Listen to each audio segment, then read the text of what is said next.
दंगेकरांना निवडून दिल्यापासून 2017 दंगेकर निवडून आल्यापासून दंगेकरांनी या प्रभागामध्ये लक्षच दिलं नाही, कुठल्याही मतदाराला साधे भेटलेच नाहीत आणि प्रभागामध्ये कामही केलेलं नाही.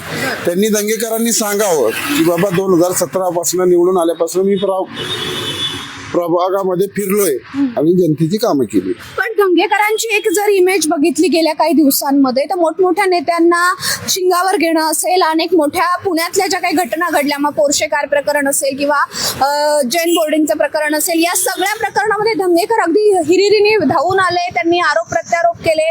हे सगळं बघता त्यांचं नेतृत्व मोठं वाटतंय किंवा त्या पद्धतीने त्यांनी पोर्ट्रेट केले. ते नेतृत्व मोठं करण्यासाठी मोठ्या मोठ्या गोष्टी त्यांनी केल्या, पण त्याच्यामुळं प्रभाग दुर्लक्षित राहिला. जिथं आपण निवडून येतो त्यांच्याकडे तर लक्ष देणं भाग आहे ना, त्यांनी लक्षच दिलं नाही.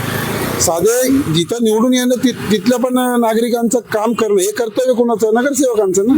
नगरसेवकांचं कर्तव्य विसरले आणि मोठे नेते होण्याचं स्वप्न पाहिलं का? मोठे नेते होण्याचं स्वप्न पाहिलं. मोठे त्यांनी जे काही गोष्टी उघडकीस आणल्या ते त्यांच्या परीने ठीक झालं, पण जनतेला तुम्ही वाऱ्यावर सोडलं ना. ज्या प्रभागामधनं निवडून आले त्यांचं काय?